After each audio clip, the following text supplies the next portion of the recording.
es el volumen de negocio. Quizás el volumen puede ser, siguiendo ese ejemplo, 3 millones de dólares, pero la ganancia neta quizás fueron $50,000. Claro. Pero este tributo te pone a pagar del total de tus ventas sobre los 3 millones de dólares. Incluso Y obviamente, está pagando la gente hasta de la pérdida. así es, así es. Pues eso es confiscatorio, representante. Es confiscatorio, es un impuesto que no se debió haber aprobado. Lamentablemente esta administración hizo fuerza, consiguió los votos, se aprobó y la propuesta de nosotros va dirigida a que se elimine esa contribución. De igual forma, las tasas contributivas corporativas, estamos pidiendo que se reviertan al año 2011, que eran un 10% menos de lo que se paga actualmente. Y además estamos proponiendo que se elimine el arbitrio de los vehículos, que es un arbitrio escalonado que llega a ser a veces hasta un 20 y pico de %, y estamos pidiendo que se elimine ese arbitrio ya toda vez que todo lo que entre en Puerto Rico, incluyendo los vehículos, tendrían que pagar una tasa de un 12 a la entrada en el arbitrio general. Oiga, usted está haciendo unas propuestas bastante considerables en un momento en un país donde su crédito ha sido declarado chatarra, la primera jurisdicción en los Estados Unidos que le declaran el crédito a chatarra, y no una casa acreditadora, no 2 casas acreditadoras, 3 casas acreditadoras, y si hubiesen más casas acreditadoras también hubiesen declarado el crédito de este país. Yo reconozco que la propuesta es agresiva, yo reconozco también que es una propuesta abarcadora. Por eso radicamos la resolución en la Cámara de Representantes de manera responsable. Primero, esta propuesta no surge del vacío, esta propuesta con mi equipo de trabajo la confeccionamos, la analizamos, y antes de radicarla yo tuve la oportunidad de reunirme con unos expertos en finanzas, viajé a Estados Unidos, me reuní con ellos, me reuní con 3 CPAs aquí en Puerto Rico, algunos de ellos que han formado parte de la Junta del Colegio de Contadores Públicos Autorizados, y también tuve la oportunidad de reunirme con 2 economistas aquí en Puerto Rico para discutir la propuesta antes de radicarla. La radicamos como resolución de forma tal que la Cámara de Representantes tenga la oportunidad de poder hacer una evaluación amplia sobre esta propuesta, siempre y cuando sea una evaluación justa, ponderada. Yo estoy claro y estoy convencido de que lo que va a mover a Puerto Rico es que nosotros reactivemos la economía. Lamentablemente este gobierno se ha enfocado, como te mencioné, en cómo hacer llegar más dinero al bolsillo del gobierno, a sus arcas, pero se ha desenfocado de lo que ha sido el problema principal, que es reactivar la economía. ¿Cómo ponemos el motor de Puerto Rico a correr para que produzca más? Ese detalle ha quedado en el limbo, ha quedado lamentablemente sin atender, y es el que yo estoy planteando que lo atendamos de manera primaria, reduciendo las contribuciones. Representante Antonio Tony Soto, ¿qué usted piensa? ¿Cuál es su parecer del plan económico del señor gobernador Alejandro García Padilla? Yo no tengo una opinión sobre el plan porque no lo he visto. Lamentablemente... Pero espérate, ahí hay pique, señores y señores, ahí hay pique, sí, porque al usted decirme que no tiene una opinión del plan porque no lo ha visto, lo que está diciendo es que esta administración carece de un plan económico. Esta administración no ha presentado un plan de desarrollo económico. Obviamente yo formo parte de la Comisión de Hacienda en la Cámara de Representantes y tuve la oportunidad de evaluar el presupuesto de Puerto Rico cuando fue presentado por el gobernador. En aquel momento establecimos que no era necesario aumentar el presupuesto de gastos, sino que era importante que redujéramos los gastos del gobierno. No nos hicieron caso en aquel momento y hoy se está hablando de reducción de gastos. De igual forma, le mencionamos en aquel momento que era importante el poder tener un plan de desarrollo económico sostenido. Lamentablemente no se presentó un plan de desarrollo económico. Al día de hoy, ningún miembro de la Cámara de Representantes, ni de mayoría ni de minoría, ha tenido la oportunidad de ver un plan escrito, formal, de parte del gobierno de Alejandro García Padilla sobre cómo se va a estimular la economía. Pues entonces sí hemos visto proyectos aislados. Pues entonces todo lo que está hablando es que esta administración en el tema fundamental de la economía lo que tiene es una improvisación total. Ciertamente, y por eso es que he radicado este proyecto. Y hemos hecho esta propuesta que es una seria, concreta y contundente. Y es precisamente trayendo a la mesa, Falú, el que miremos la parte de desarrollo económico. Todas las casas acreditadoras han mencionado que Puerto Rico tiene que reactivar su economía, todas, y lo han dicho consistentemente en cada uno de los informes, en cada una de las declaraciones que se han hecho. ¿Se ha atendido ese asunto? No, lamentablemente. Ahora mismo la legislatura aprobó una emisión de $3.500 millones en deuda, de bonos, $3.500 millones, 3.5 billones. Representante, el gobierno plantea que eso no es para gastos operacionales, sino más bien para pagar deuda vieja. Pero ese dinero dura hasta el 2015. ¿Qué va a pasar después del 2015? Digo, si consiguen los 3.500 millones completos. Primero, ese es uno de los question marks, esa es una de las grandes preguntas que se tiene, que va a pasar de aquí a 2 años, porque la realidad es que ellos han dicho que esto le da liquidez al Banco Gubernamental por 2 años solamente, número uno. Número dos, esta va a ser la emisión de bonos, una de las emisiones de bonos más grandes en la historia de Puerto Rico y ciertamente va a ser la más cara desde los años 70. Estamos hablando de que ese dinero se va a coger en bonos de deuda a razón de un 10 a un 12% de interés, pero también se va a vender a descuento. ¿Qué significa eso? Que el gobierno de Puerto Rico va a asumir una deuda para pagar 3.500 millones de dólares, pero lo que va a recibir probablemente sea 2.5, 2.7, 2.8 billones de dólares solamente. Así que el gobierno de Puerto Rico al final del camino va a terminar pagando un interés altísimo más el diferencial del dinero que no recibió. Esa es la realidad. Pero eso es embrollar más al país. Eso es embrollar más al país, ciertamente.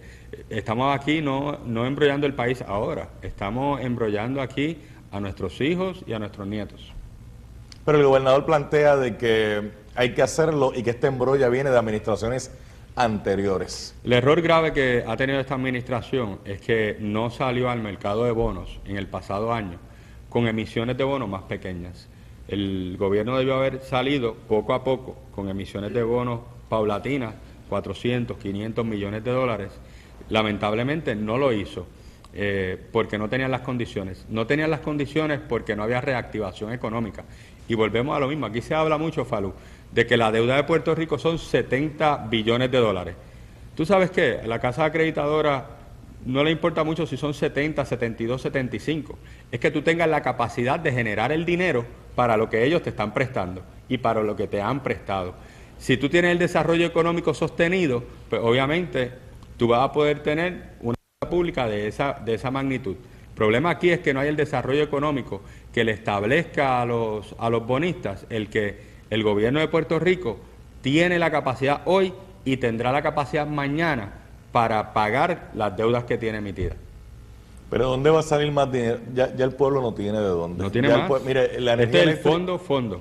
La energía eléctrica está por las nubes y entonces juega mucho con esto del kilovatio hora, cuando el problema no es el kilovatio hora, porque el kilovatio hora fluctúa 26, 27, 28, 29, más o menos. Si yo fuera a pagar mi factura en casa solamente por el kilovatio hora, yo lo que pagaría sería una miseria porque no es tanto. El problema está en la dichosa fórmula de ajuste por combustible, donde meten todos los entuertos de la Autoridad de Energía Eléctrica. Por ahí es que le están dando el cantazo bien grande al pueblo. Entonces, los gobernantes juegan con que no, el kilovatio hora estaba a 29 centavos, ahora está a 27, lo bajé 2 centavos, pero sí que el cantazo no está ahí. Está en el ajuste por combustible. Sí, porque ahí meten lo que pierde la autoridad en robo. Ahí meten ese ajuste por combustible, los aumentos de sueldo, esto de por debajo de la mesa. Los subsidios. Las piezas que mandaron a comprar y después que no utilizan porque no eran esas piezas las necesarias o las dejan perder por ahí. Cuanto enredo en la autoridad, ¿a dónde va a parar? A la dichosa fórmula de ajuste por combustible, que si Albert Einstein estuviera vivo, por mi madre que ni él sabría descifrarla. Así es. Déjame hacer la pausa, Oye, Víctor, ¿con quién estará el representante Antonio Tony Soto? Estará con Pedro Pierluisi, con Ricky Rosselló, con Tomás Rivera Chat. El Día de la Ciudadanía, tú sabes que los PNP, el presidente del partido mandó a cancelar la actividad de la ciudadanía porque Leodía lo madrugó. Leodía está con la gente de Ricky Rosselló. Ahora no se sabe si van a participar o no. ¿Dónde el representante va a ir a conmemorar la ciudadanía americana? ¿Va a ir para de Leodía o se va a quedar en su casa? A lo mejor va a la playa, quién sabe. Vamos a hablar los regresos aquí en el Pique de Falú.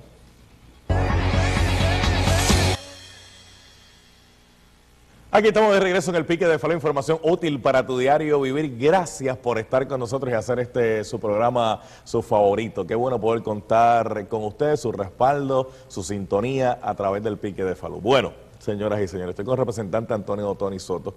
Para la emisión de deuda, ¿hubo certificación o no ha habido una certificación? Fue uno de los planteamientos que hicimos en el hemiciclo de la Cámara, tanto en las vistas públicas de la Comisión de Hacienda como en el hemiciclo de la Cámara. Le habíamos solicitado al presidente interino del Banco Gubernamental de Fomento el que diera una certificación sobre el margen prestatario que le queda al pueblo de Puerto Rico para emitir deuda nueva. La Constitución de Puerto Rico establece que la deuda pública de Puerto Rico puede ser hasta un 15% de los recaudos en promedio. Lamentablemente, la última vez que se había certificado ese número estaba alrededor de un 12 y pico, un 13%. Para esta emisión de bonos, que es una tan grande y tan importante para Puerto Rico, no se ha entregado ninguna certificación de deuda.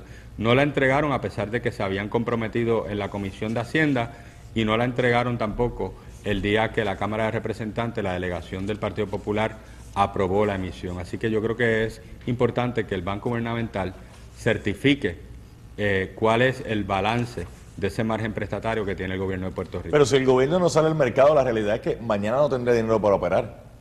Bueno, la realidad es que muy probablemente, y esto ellos no lo han dicho de esta manera, pero cuando te mencionan de que no tienen liquidez, cuando la Secretaría de Hacienda menciona de que tienen liquidez pero que se está acabando, pues levanta una serie de interrogantes de cuándo es la fecha en que se terminaría esa liquidez que ella habla que tiene, si va a ser dentro, si sería dentro de este mismo presupuesto, si habría dinero en el gobierno de Puerto Rico para terminar este año fiscal. Pero este presupuesto que está corriendo ahora mismo, están buscando la forma y la manera de hacerle recortes. De hacerle recortes, eso es significativo de que no están teniendo el dinero, no están recibiendo el dinero que ellos esperaban recibir, y obviamente los números del IBU, a pesar de que ellos han tratado de manipular las cifras de los recaudos del IBU han ido en picada en los últimos meses y eso está constatado en los récords. De hecho, usualmente se salía de la aportación que se hacía a COFINA para el mes de noviembre, diciembre.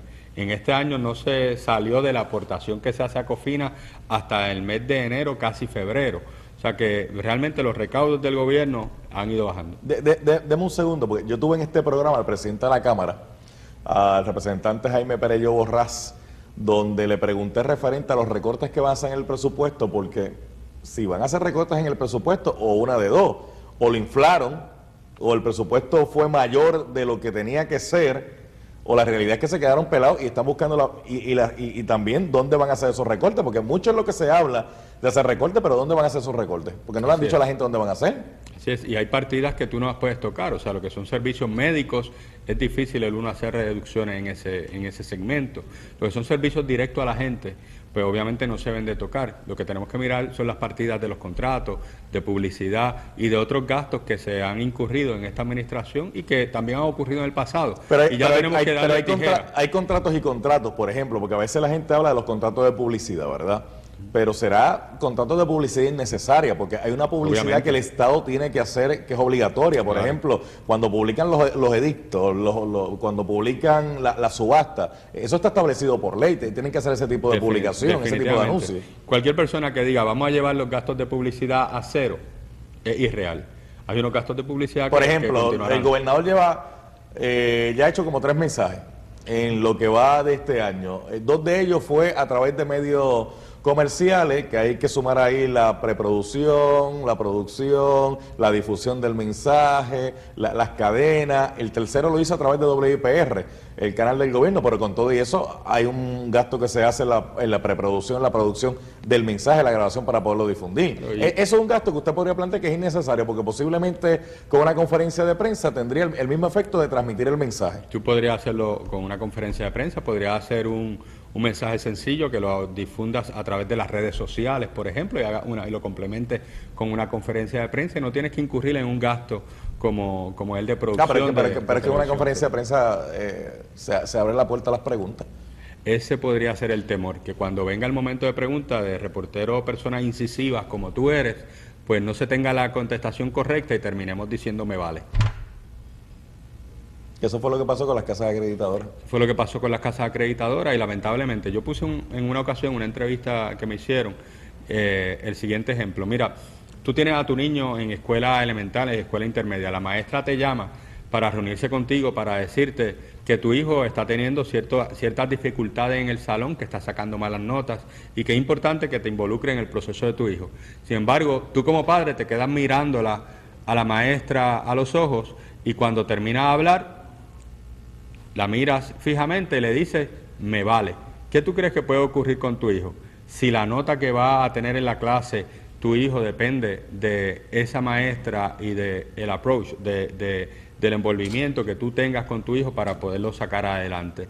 Pues obviamente eso fue lo mismo que le pasó al gobernador de Puerto Rico. Las casas acreditadoras lo llamaron, le dijeron, están cometiendo estos errores, tienen que atenderlos. Y su contestación fue muy simple, me vale. La acción de las casas acreditadoras, inmediatamente, ¿cuál fue? No creer en la palabra del gobierno de Puerto Rico y comenzar a degradar el crédito.